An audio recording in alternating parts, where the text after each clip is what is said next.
जय शनि भगवान की। आज हम सब शनिवार के दिन भगवान शनि देव की कहानी सुनेंगे। एक समय की बात है कि सूर्य, चंद्र आदि 9 ग्रह एक स्थान पर इकट्ठे हुए।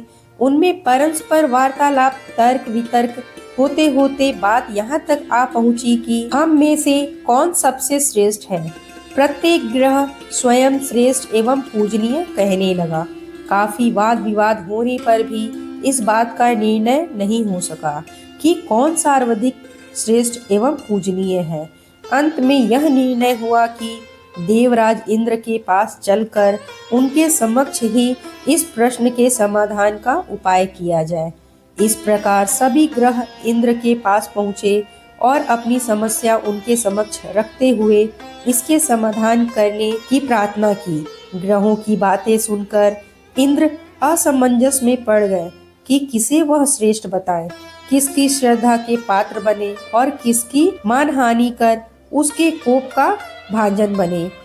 अंत में वह इस बात का निर्णय करने में अपनी असमर्थता व्यक्त करते हुए बोले, मैं अल्प बुद्धि, इस बात का समाधान करने में असमर्थ हूँ। मैं अपनी दृष्टि में सबको श्रेष्ठ समझता हूँ और सबका आदर सम्मान करता हूँ।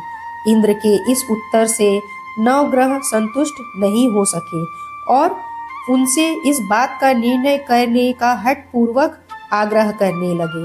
अंत में इंद्र ने उन्हें सुझाव देते हुए कहा, मृत्युलोक में विक्रमादित्य नाम के एक बहुत ही न्यायप्रिय राजा राज्य करते हैं। आप लोग उन्हीं के पास जाइए, वे अवश्य ही कोई ना कोई उचित निर्णय देंगे। इंद्र से उचित निर्णय न प्राप्त कर 9 ग्रहों ने असंतुष्ट हो मृत्युलोक में जाने का निर्णय किया। उस समय राजा विक्रमादित्य की न्यायप्रियता एवं प्रजापालन में समूची धरा पर धाक थी। उन्हीं के नाम के साथ साथ उज्जैन नगर की भी धाक थी। राजा विक्रमादित्य के राजमहल में बड़े बड़े विद्वानों एवं ज्ञानवान पुरुषों का सम्मेलन आयोजित होता रहता था। साथ ही राजा की न्यायप्रियता का लोहा देवलोक भी मानता था। इंद्र के सुझाव पर स्वर्गलोक में निर्णय न हो पाने के कारण 9 ग्रह अपने अपने विमानों पर आरूढ़ हो पृथ्वी लोक में आ पहुँचे। जब 9 ग्रह पृथ्वी लोक पर उतरकर उज्जैन पहुँचे, तब राजा विक्रमादित्य का दरबार लगा हुआ था। 9 ग्रहों को एक साथ आया देख राजा विक्रमादित्य सिंहासन छोड़कर उठ खड़े हुए और उन्हें साष्टांग प्रणाम कर आदर पूर्वक आसन ग्रहण करने का अनुरोध किया, किंतु उनमें से किसी ने आसन ग्रहण करने का उनका अनुरोध स्वीकार नहीं किया।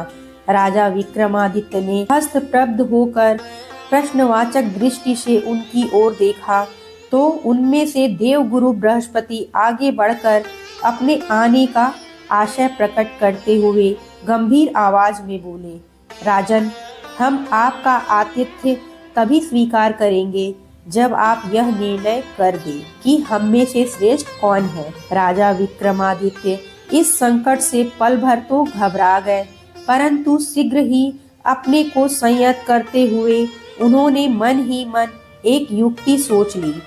दरबार में छोटे छोटे आसनों की एक पंक्ति प्रवेश द्वार तक चली गई थी। राजा ने उन लोगों से कहा कि आप लोग यहाँ आसन ग्रहण करें और मैं सोचकर अभी इसका निर्णय कर देता हूँ। ऐसा कहकर राजा अपने सिंहासन पर बैठ गए। सिंहासन के अत्यंत निकट जो आसन पड़ा था, उस पर शीघ्रता पूर्वक बृहस्पति देव जा बैठे। उनके अगले आसन पर सूर्य देव बैठे। सूर्य देव के निकट चंद्रमा और इसी क्रम में मंगल, बुध, राहु, केतु इत्यादि ने भी अपना अपना आसन ग्रहण कर लिया। पंक्ति में 8वें थे भार्गव, किंतु उन्हें भी यह संतोष था कि उनके बाद शनि का आसन था। अंतिम आसन प्रवेश द्वार के बिल्कुल निकट था, अतः शनि देव ने उस आसन पर बैठने से इनकार कर दिया। राजा विक्रमादित्य का विचार था कि अंतिम आसन पर जो बैठेगा वह उसे ही सर्वश्रेष्ठ घोषित कर देंगे, परंतु यहाँ तो परिणाम ही उल्टा होने लगा। अपना आसन प्रवेश द्वार पर देख शनिदेव क्रोधित हो गए। शनिदेव को क्रोध में देखकर राजा विक्रमादित्य घबरा गए। जो आसन वहां पड़े थे वे क्रमबद्ध सोने, चांदी, कांसे, पीतल, रागे, जस्ता, अभ्रक, लोह आदि धातुओं के बने थे। अंतिम आसन लोह धातु का बना था। अतः शनिदेव ने अपना अपमान समझते हुए उस पर बैठने से इनकार कर दिया। शनिदेव का क्रोध तीनों लोकों में प्रसिद्ध है। जब वे आसन पर नहीं बैठे तो अन्य ग्रह अट्टहास पूर्वक हंस पड़े। वह इस प्रकार अपना अपमान होता देखकर क्रोधित हो उठे। उनकी आंखें रक्तवर्ण हो उठी। उन्होंने क्रोध से कांपते हुए गंभीर वाणी में कहा, हे राजा विक्रमादित्य, तुमने मेरा अपमान कर मुझसे वैर लेकर अच्छा नहीं किया।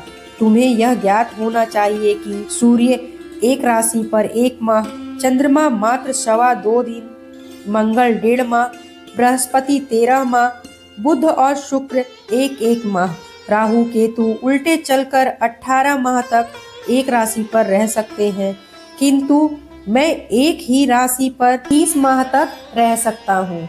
मेरी गति का प्रमाण है कि जब भगवान राम पर 7.5 आई तो उनको वनवास हो गया। रावण पर 7.5 आई तो भगवान राम ने ससैन्य लंका पहुंचकर रावण सहित उनके समूचे वंश का नाश कर दिया।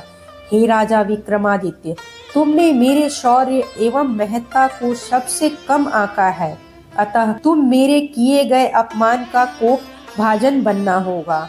अब तुम सावधान होकर मेरे अपमान का दुष्परिणाम देखो।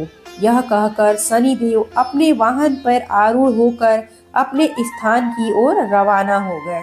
शेष ग्रह भी विक्रमादित्य के निर्णय से संतुष्ट होकर अपने अपने स्थान पर चले गए। इधर राजा का कुछ समय ठीक ठीक चलता रहा, किंतु शीघ्र ही उन पर शनि की दृष्टि फिरी और उन पर शनि की 7.5 का योग आ गया। उन्हीं दिनों उज्जैन नगर में घोड़े का एक व्यापारी घोड़े बेचने के लिए आया। वह व्यापारी कोई और नहीं, स्वयं शनिदेव ही थे। सुंदर और उत्तम राशि के घोड़े देखकर राजा का मन लालच से भर आया। राजा ने घोड़ों को खरीदने का आदेश दिया। उन्हीं घोड़ों में से एक घोड़ा अत्यंत उच्च कोटि का था। उसका नाम भंवर था। राजा उस घोड़े पर मोहित हो गए। वह व्यापारी से उस घोड़े पर चढ़कर परीक्षण करने की सहमति लेकर घोड़े पर जा बैठे। राजा के घोड़े पर बैठते ही वह घोड़ा तेजी से चल पड़ा। राजा पर तो श्री शनि का प्रभाव हो चुका था, अतः वे यह न समझ सके कि घोड़ा कहाँ जा रहा है। इधर घोड़ा तीव्र गति से दौड़ते हुए उन्हें लेकर एक बियाबान जंगल में पहुंचा और उन्हें गिराकर भाग गया। राजा अकेले उस बियाबान जंगल में भटकने लगे। संध्या हो गई पर उन्हें जंगल से निकलने का मार्ग नहीं मिल सका। इधर राजा मारे भूख प्यास के परेशान थे। प्यास के कारण उनका गला सूखता जा रहा था। अंत में राजा सहायता के लिए जंगल में जोर जोर से पुकारने लगे। उसी समय जंगल की पगडंडी से एक ग्वाला जा रहा था।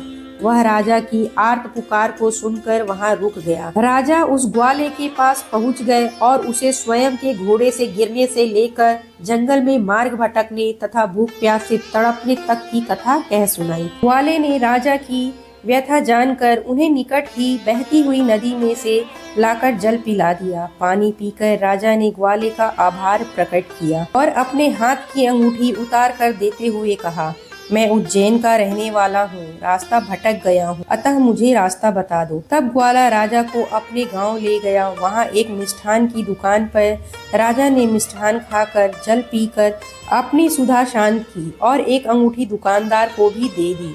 उन्होंने दुकानदार को भी बताया कि वह उज्जैन का रहने वाला है। वे दुकानदार को अपना परिचय नहीं बता सके क्योंकि वे उस समय अत्यधिक व्यथित थे। उस दिन राजा उसी दुकानदार सेठ से इधर उधर की बातें करते रहे। संयोग से उस दिन उस दुकानदार सेठ की बहुत अधिक बिक्री हुई और काफी लाभ हुआ। दुकानदार ने सोचा कि यह तो बहुत ही भाग्यशाली पुरुष है, इसके आने से आज मुझे अत्यधिक मुनाफा हुआ है। अतः संध्या हो जाने पर वह राजा से बोला, आज आप मेरे साथ ही घर चलकर भोजन ग्रहण करें। राजा उस दुकानदार की बात मान गया और उसके साथ ही घर गया। दुकानदार की पत्नी ने उनका बहुत स्वागत सत्कार किया और आतिथ्य के लिए विशेष रूप से भोजन तैयार किया। राजा के भोजन करते समय ही राजा के सामने एक आश्चर्यजनक घटना घटी। जहां राजा भोजन कर रहे थे, वहीं सामने की दीवार पर लगी एक खूंटी पर सोने की 7 लड़ियों वाला हार टंगा था। वह खूंटी ही उस हार को निगल रही थी। इस आश्चर्यजनक घटना को देखकर राजा समझ गए कि अब शनिदेव का प्रभाव पूर्ण रूपेण शुरू हो गया है। अब उनका भाग्य शनिदेव की प्रकोप के आगे लाचार हो गया है और उन्होंने स्वयं को तैयार कर लिया। इधर दूसरे दिन सेठ का हार न मिलने पर उसकी चोरी का अभियोग राजा पर लगा। राजा ने हार के विषय में अपनी अनभिज्ञता जाहिर की। तब यह बात वहाँ के राजा के पास पहुँची। वहाँ के राजा ने इनसे पूछा, तुम वहाँ अकेले ही थे, दूसरा और कोई नहीं था, अतः हार कहाँ है, सच सच बताओ। राजा विक्रमादित्य ने हार के विषय में पूर्ण अनभिज्ञता जाहिर की। जब हार का कोई निर्णय नहीं हुआ तो वहाँ के राजा ने निर्णय दिया कि जब तक यह हार का पता नहीं बतलाता तो इसके हाथ पैर काट कर इसे अपंग कर दिया जाए। राजा आज्ञानुसार तत्काल पालन किया गया और राजा विक्रमादित्य के हाथ पैर काट दिए गए। अब राजा अपंग, बेबस एवं लाचार हो गए। राजा की अपंगता एवं बेबसी पर दयार्द होकर वहीं का एक तेली राजा को अपने घर लेकर आ गया। तेली ने उन्हें तेल पेरने के लिए कोलू पर बैठा दिया। अपंग होने के कारण वह कर ही क्या सकते थे। वह कोलू पर बैठे बैठे बैल हाँकते रहे। इसके बदले वह तेली उन्हें भोजन और वस्त्र देता रहा। इस प्रकार तेली के यहाँ समय व्यतीत करते करते बहुत दिन बीत गए। राजा पर से शनिदेव का समय भी समाप्त हो गया। वर्षा काल का समय था। राजा कोलू हाँकते हाँकते रात्रि काल में मल्हार राग पर आधारित कोई गीत गाने लगा। जहाँ तेली का घर था, वहीं राजा का महल भी था और उस महल के एक कमरे की खिड़की तेली के घर की ओर खुलती थी। वह जिस कमरे की खिड़की थी, उसी में राजकुमारी रहती थी। रात्रि के समय मल्हार राग सुनकर राजकुमारी विमोहित हो गई। ऐसा दिव्य संगीत उसने पहले कभी सुना नहीं था। दूसरे दिन उसने अपनी दासी को आदेश दिया कि वह पता करे कि यह मल्हार राग गाने वाला व्यक्ति कौन है। दासी पता करते करते तेली के घर पहुंची तो देखा कि एक अपंग व्यक्ति राग मल्हार आलाप रहा है और कोलू हाँक रहा है। दासी ने लौटकर राजकुमारी को शव वृत्तांत सुना दिया। राजकुमारी राजा द्वारा गाए गए राग मल्हार पर इतना विमुग्ध हो चुकी थी कि उसने मन ही मन उस अपंग व्यक्ति के साथ विवाह करने का निर्णय कर लिया। अपने मन में इस प्रकार की धारणा बनाकर राजकुमारी ने दूसरे दिन अन्य जल का त्याग कर दिया। जब यह बात राजकुमारी की माता को पता चली कि राजकुमारी ने अन्य जल त्याग दिया है, तो वे बहुत चिंतित हो उठी और इसका कारण जानने के लिए राजकुमारी के पास पहुंची। राजकुमारी अपने मन की बात माता से बताकर बोली, माँ, मैं उसी अपंग व्यक्ति से शादी करूंगी। रानी बेटी की बातें सुनकर आश्चर्य में पड़ गई। उन्होंने राजकुमारी को बहुत समझाया बुझाया, परंतु राजकुमारी ने हठ पूर्वक कहा कि यदि शादी करूंगी तो उसी से अन्यथा अन्य जल त्याग कर प्राण त्याग दूंगी। अंत में विवश होकर रानी ने पुत्री के हठ के विषय में राजा को बताया। चूंकि राजकुमारी राजा की एकलौती संतान थी, अतः राजा ने भी पुत्री को अनेक प्रकार से समझाया। राजा बोले, बेटी, यदि तुम्हारी शादी की ही इच्छा है तो मैं आज ही राजपुरोहित से तुम्हारे इच्छित वर की तलाश में भेजता हूँ। किंतु राजकुमारी ने उसी अपंग से शादी करने की प्रतिज्ञा कर ली। यह सुन राजा ने क्रोधित होकर कहा, यदि तुम्हारे भाग्य में अपंग पति ही लिखा है तो मैं क्या कर सकता हूँ। जैसी तुम्हारी इच्छा हो वैसा ही करो। यह कहकर राजा ने तेली को बुलाया और कहा, तुम्हारे घर में जो अपंग कोलू हाँकने वाला व्यक्ति है, उससे मेरी पुत्री शादी करना चाहती है। यह सुनकर तेली आश्चर्यचकित होकर भयभीत स्वर में बोला, महाराज यह कैसे हो सकता है? कहाँ राजकुमारी और कहाँ मैं एक नीच तेली? राजा ने कहा, भाग्य के लिखे को कोई नहीं मिटा सकता। तुम जाकर अपने घर विवाह की तैयारी करो।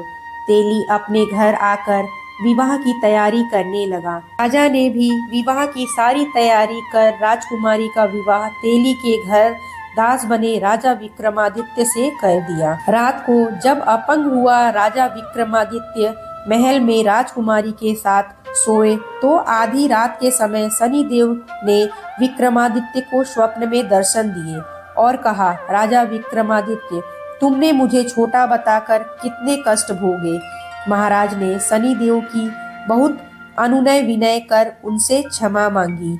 शनिदेव राजा पर प्रसन्न हो गए और उनके ऊपर से अपना प्रभाव हटा लिया। उन्होंने उनके हाथ पांव पुनः दे दिए। राजा शनिदेव से विनती करते हुए बोले, हे शनिदेव, मेरी आपसे यह विनती है कि आपने जैसा दुख मुझे दिया है वैसा और किसी को मत देना। शनिदेव ने कहा, हे राजन, मुझे तुम्हारी यह प्रार्थना स्वीकार है। जो व्यक्ति मेरी कथा श्रद्धा भक्ति पूर्वक सुनेगा, मेरा व्रत रखेगा, उसे मेरी ग्रह दशा में किसी प्रकार का कष्ट नहीं होगा। जो निरंतर मेरा ध्यान करेगा, चींटियों को आटा डालेगा, काले वस्त्र धारण कर प्रति शनिवार को पीपल में जल दान करेगा, उसे कभी कोई कष्ट नहीं होगा और उसके सभी मनोरथ पूर्ण होंगे। इस प्रकार आश्वस्त करके शनिदेव अपने धाम को चले गए। रात्रि में जब राजकुमारी की आंखें खुली तो वह अपंग के हाथ पांव सही सलामत देखकर आश्चर्य में पड़ गई। उसको इस प्रकार विस्मित देखकर राजा विक्रमादित्य ने अपने ऊपर बीती सारी घटना बतलाई। सुनकर राजकुमारी के हर्ष का परावार नहीं रहा। प्रातःकाल राजकुमारी से उसकी सखियों ने मनोविनोद पूर्वक रात्रि का हालचाल पूछा तो उसने अपने पति का सारा वृत्तांत कह सुनाया। यह हाल सुनकर सब बहुत प्रसन्न हुई और सबने ईश्वर का धन्यवाद प्रकट किया। पूरे महल में हर्ष का वातावरण व्याप्त हो गया। राजा और रानी भी बहुत प्रसन्न हुए। उन्होंने राजा विक्रमादित्य के स्वागत अभिनंदन में अनेक आयोजन किए। जब उस सेठ को पता चला कि उसने हार की चोरी का अभियोग जिस पर लगाया था वह कोई और नहीं बल्कि स्वयं राजा विक्रमादित्य है, तो उसे बहुत अफसोस हुआ। वह उनके पैरों से गिरकर क्षमा मांगने लगा। उसने कहा, राजन, मैंने आप पर चोरी का झूठा आरोप लगाया है। आप मुझे जो भी सजा दे मुझे स्वीकार है। राजा ने कहा, इसमें तुम्हारा कोई दोष नहीं है। मुझ पर शनिदेव का कोप था, इसलिए यह सब हुआ। अतः तुम्हें दुखी या परेशान होने की कोई आवश्यकता नहीं है। सेठ ने कहा, मैं तभी समझूंगा कि आपने मुझे क्षमा कर दिया जब एक बार फिर आप मेरे आतिथ्य स्वीकार करेंगे। राजा ने सेठ के आग्रह को स्वीकार कर लिया। महाराज विक्रमादित्य सेठ के घर गए। सेठ ने उनके स्वागतार्थ अनेक प्रकार के व्यंजन बनवाए थे। जिस समय राजा उसी स्थान पर बैठे भोजन कर रहे थे तो देखा कि वही खूंटी हार को उगल रही है। यह दृश्य देख सभी लोग आश्चर्य में पड़ गए। जब भोजन समाप्त हुआ तो सेठ ने राजा को बहुत सी स्वर्ण मोहरों के साथ अपनी कन्या का हाथ राजा को पकड़ाते हुए अनुरोध किया कि महाराज, मेरी यह तुच्छ भेंट स्वीकार करें। राजा विक्रमादित्य ने उसकी भेंट स्वीकार कर ली। तब सेठ ने अपनी कन्या का विवाह राजा के साथ कर दिया और बहुत सा दान दहेज दिया। कुछ दिन तक इस राज्य में निवास करने के पश्चात राजा विक्रमादित्य ने अपने ससुर राजा से उज्जैन जाने की इच्छा व्यक्त की। राजा ने सोचते हुए उनके जाने की अनुमति व व्यवस्था कर दी।